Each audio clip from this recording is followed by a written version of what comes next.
Buenas noches, bienvenidos a Huellas de un Siglo.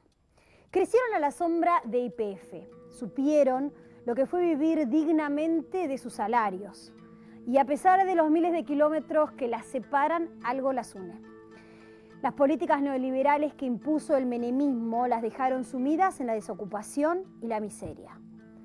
Cutralcó y Mosconi son la postal de lo que nos pasó a los argentinos durante el menemismo. Desocupación, precarización laboral, fueron la raíz de las puebladas más recordadas de fines de la década del 90 y principios de esta década. En esos años yo empezaba con mi carrera en televisión y en los medios gráficos, y la desesperación y el coraje que palpité en esas rutas son una foto que no olvido más. La lucha de los trabajadores desocupados, perseguidos entonces por los gobiernos corruptos que criminalizaban la protesta social, fueron para mí un enorme ejemplo de valentía. ¿Cómo crecieron en esos años las puebladas y quiénes fueron sus principales víctimas? ¿Cuál fue la respuesta del gobierno de turno frente a la protesta social? Esta es la primera parte del documental Puebladas de Cutralcó y Mosconi, dirigido por Gustavo Fontán. Junio de 1996, Cutralcó, provincia de Neuquén. Mayo de 2001, General Mosconi, provincia de Salta. Miles de kilómetros separan a una localidad de otra. Viven, no obstante, situaciones similares. Ambas ciudades crecieron al amparo de la empresa YPF, con salarios elevados, viviendas de calidad, hospitales y vacaciones pagas. Hermanas y hermanos del mundo, estoy convencido que quisieran estar aquí, en este momento, los 33 millones de argentinos, para explicarles qué es Argentina en este momento. Año 1989. A poco de asumir, Carlos Menem acepta un reclamo de larga data de los sectores dominantes. Se pone a tono con el neoliberalismo imperante y anuncia la privatización de las empresas estatales. La consecuencia es inmediata. Cientos de miles de argentinos pierden su fuente de trabajo. Poco tiempo después, un nuevo actor social nace y recorre el país. Los trabajadores desocupados, los piqueteros.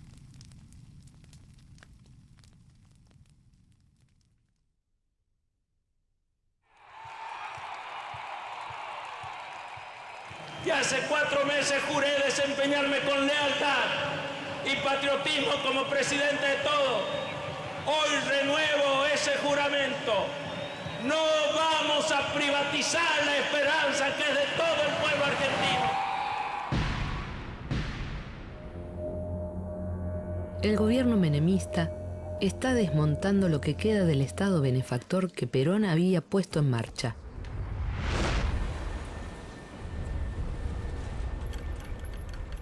En la provincia de Neuquén, 2 ciudades vecinas viven de la explotación del petróleo que lleva adelante yacimientos petrolíferos fiscales. Plaza Huíncul y Cutralcó, donde viven los trabajadores petroleros. En Cutralcó, En un año la empresa reduce su personal de 4.200 a 600 empleados. Todos los YPF pusieron taxi. Todos los YPF. A todos los que echaron pusieron taxi, pusieron kiosco, pusieron mercado. Y no pasó nada. Porque... Hasta 5 autos compraban los locos. Como le daban, viste, lo liquidaban, viste, le daban plata, los locos ponían taxi, ponían kioscos, mercado, todo eso. Y se murieron, porque cliente no hay. Junio de 1996. En ambos pueblos se cuentan 8.000 desocupados.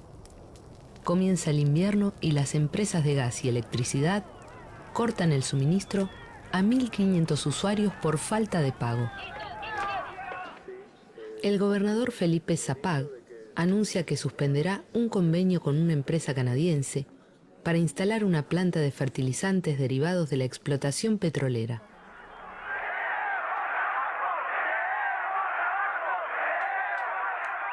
En la mañana del 20 de junio, cientos de vecinos se reúnen sobre la Ruta 22. Estudiantes secundarios y docentes comienzan la protesta en la entrada del barrio 1, donde antes vivían empleados de YPF. Se suman otros pobladores de la zona y la protesta se hace general. Es toda una comunidad que se sabe en peligro de desaparecer. Los manifestantes hacen piquetes en las rutas. Durante 5 días, los accesos a Cutralcó y Plaza Huíncul permanecen cortados. Se obstruye la salida de camiones de la destilería de YPF y se realizan asambleas para decidir el rumbo a seguir. Si el pueblo de Cutralcó dice levantamos, levantamos. Si dice nos quedamos, nos quedamos. Los manifestantes piden la presencia del gobernador Zapag. No hablarán con nadie más. 25 de junio. Llegan al lugar 400 gendarmes para desalojar a los piqueteros de la ruta. Con tanqueta hidrante, gases lacrimógenos y balas de goma, logran atravesar el primer piquete.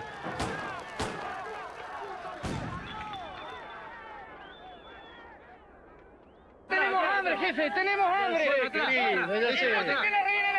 ¡Somos 30.000! Una jueza está al frente del operativo. ¿Por qué no alguno de ustedes no busca la manera de acercar a alguien que hable con la jueza?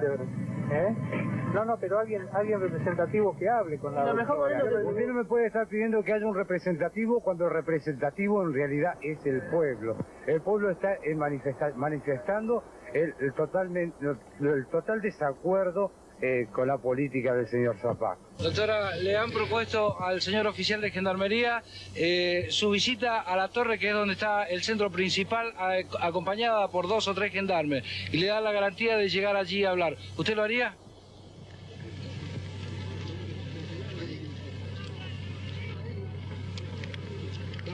Vamos. En el momento en que yo iba a hablar con ellos, los manifestantes, dije, bueno, va a haber algún representante, algún concejal, alguien, pero no había nadie. Había pueblo, había miles de cabezas. Eso era lo que había.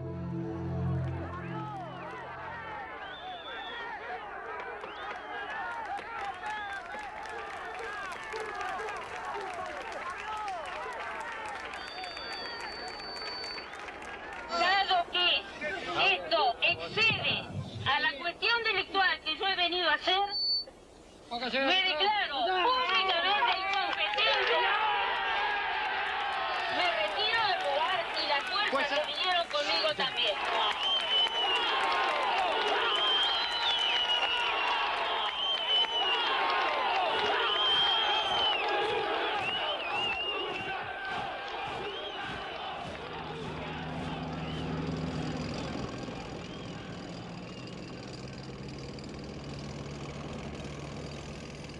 Finalmente, ante la presión social, el gobernador Zapag se traslada a la zona esa misma tarde y llega a un acuerdo con los piqueteros.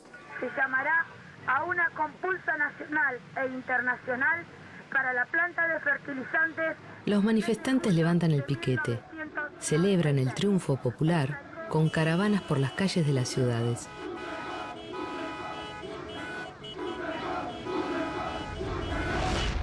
Durante 6 días, Cutralcó y Plaza Huíncul han mantenido en vilo al país.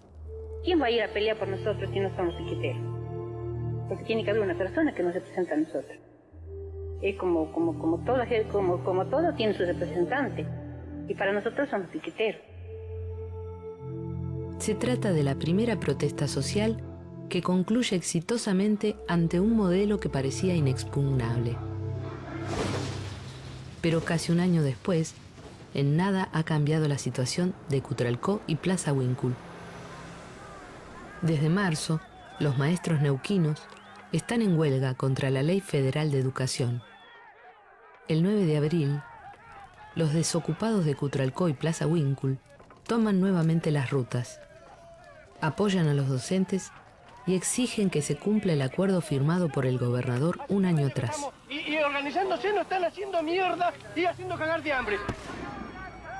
El 12 de abril, tras desalojar las rutas, la gendarmería ingresa en un barrio de Cutralcó con gases lacrimógenos y balas. La población se indigna, se suma a la protesta y sale a las calles a enfrentar a los gendarmes. Cerca de la ruta provincial 17, cae muerta de un balazo Teresa Rodríguez, una trabajadora de 25 años. Tenemos que lamentar una muerte de una compañera que ha fallecido hace un ratito, así que muchachos, tratemos de estar tranquilos, muchachos. Tratemos de estar tranquilos. Puede haber muchas muertes más si nosotros seguimos la misma postura. En Cutralcó, más de 15.000 personas participan del entierro de Teresa Rodríguez.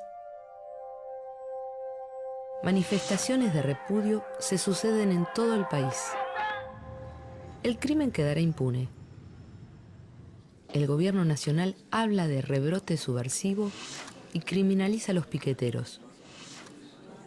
Muchos son encarcelados.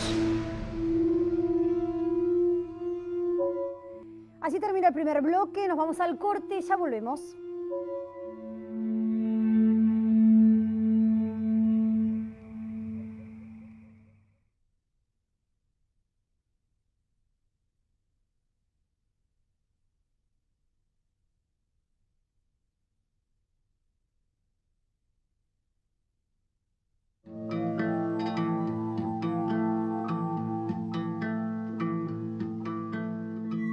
En el bloque anterior vimos cómo surgieron las puebladas. Ahora nos vamos a detener en la organización que surgió a partir de esa experiencia, sobre todo en Mosconi, a donde la Unión de Trabajadores Desocupados es una verdadera municipalidad paralela, donde los despedidos de YPF usan su capacidad en la autogestión. Pero en el medio de la lucha, ¿quiénes perdieron sus vidas? ¿Cómo sufrieron los desocupados la criminalización de la protesta social? Las respuestas en la segunda parte del documental. Las puebladas de Cutralcó y Plaza Huíncul se replican en muchas ciudades del país. Los cortes de rutas denuncian la nueva pobreza que lo recorre. No es como dice la televisión, que son unos delincuentes, que son una manga de vagos, que son de todo nos tildan.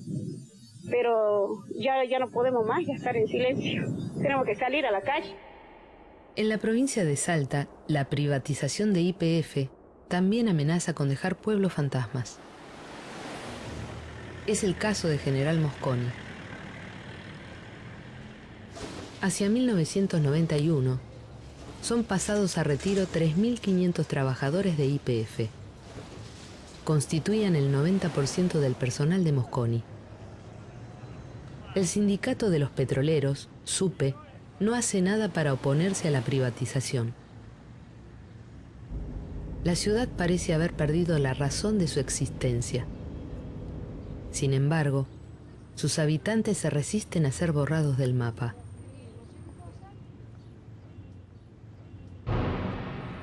Los obreros despedidos crean la Unión de Trabajadores Desocupados de Mosconi, la UTD, se convierte en un poder paralelo a los gremios y a los gobiernos municipal y provincial.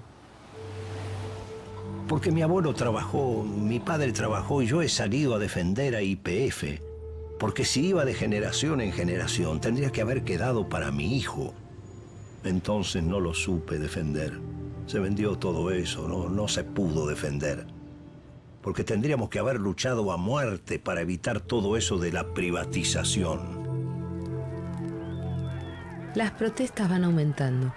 En marzo de 1997, los habitantes de Mosconi y Tartagal realizan el primer corte de ruta que dura una semana.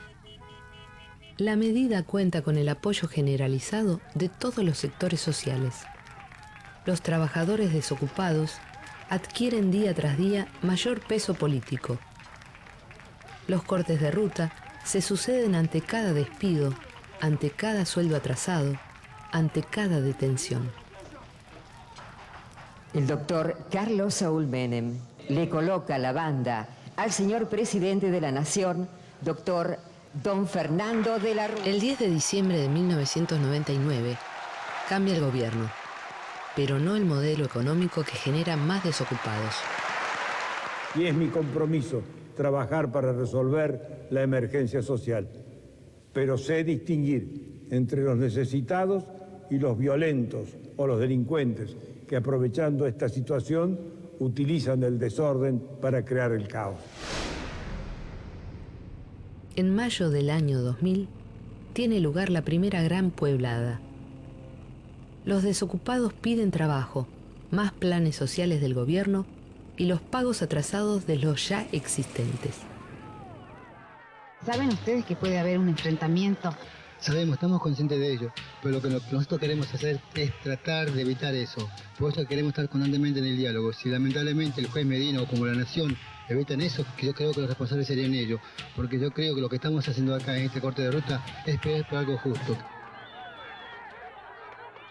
Alejandro Gómez y Orlando Justiniano, dos piqueteros de 19 y 20 años, mueren incendiados en una camioneta mientras llevan provisiones al piquete de Mosconi. La policía determina que ha sido un accidente. Los pobladores acusan a las fuerzas del orden.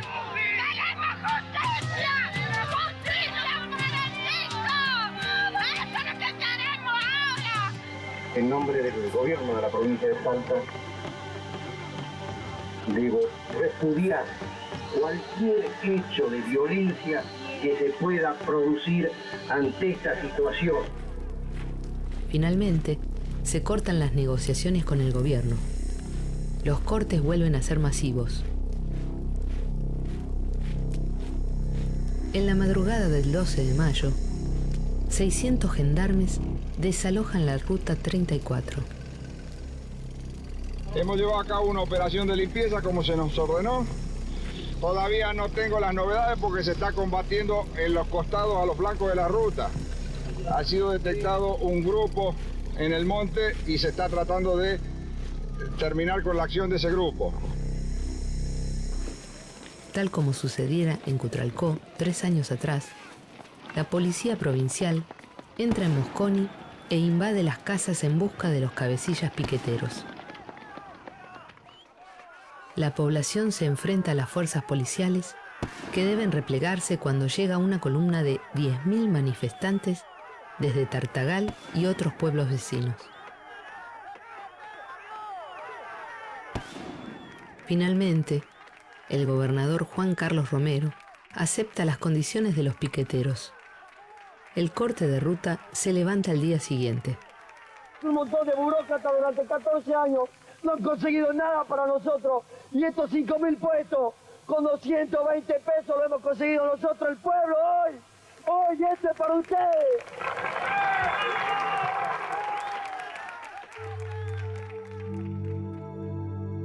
Yo creo que lo más importante de esta lucha está en la recuperación de la dignidad que sintieron los habitantes de Mosconi y Tartagal.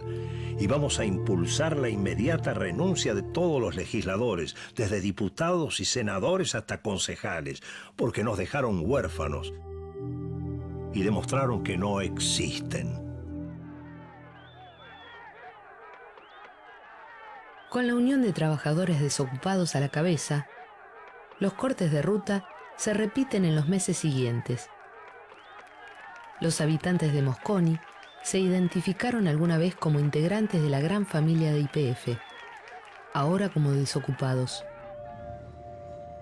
Yo he pensado que estos planes trabajar no han sido nada y hay algunas personas que tienen 5 o 7 hijos.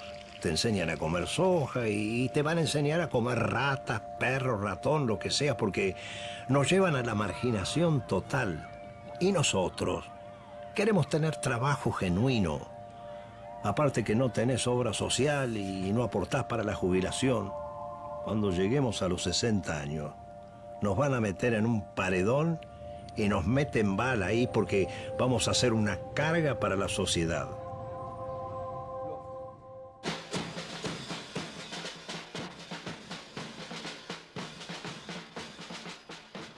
En noviembre del año 2000, la policía reprime a los manifestantes de Mosconi y mata a Aníbal Verón, un chofer de la empresa de ómnibus Atahualpa. Junto a sus compañeros, reclamaba el pago de 8 sueldos atrasados. A mi marido no lo mataron por robar, no lo mataron por ninguna cosa, sino por honestidad, porque queríamos cobrar los sueldos que le debía la empresa Atahualpa. La indignación popular termina con el ataque a la terminal de Atahualpa, la municipalidad de Tartagal, varias comisarías y otros edificios públicos. Un año más tarde, en el mes de junio, los piqueteros de General Mosconi toman nuevamente las rutas. ¿Cómo le van a tirar mujeres? ¡Son mujeres! ¡Son mujeres los que llevan el camino! ¡Por Dios, qué son! ¿Qué son? Yo doy la cara, pero sí tienen que dar la cara al maldito gobierno. El gobierno, yo doy la cara porque no les tengo miedo. Esta vez, la violencia de la gendarmería termina con la vida de 2 trabajadores que no participaban de la protesta, Carlos Santillán y Oscar Barrios. El conflicto parece no tener solución. El gobierno de Fernando de la Rúa envía al ministro Juan Pablo Cafiero a dialogar, con la promesa de apoyar obras comunitarias y financiar proyectos concretos de desarrollo productivo.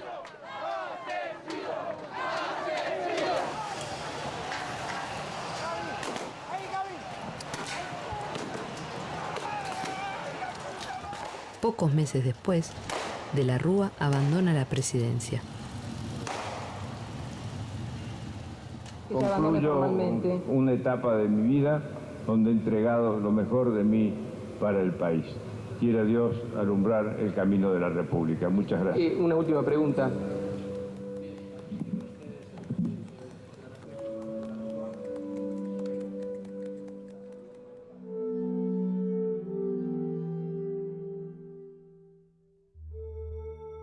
Teresa Rodríguez, Carlos Santillán, Oscar Barrios, Iván Espejo, Aníbal Verón están presentes porque construimos nuestro futuro no basados en el olvido, sino en la memoria.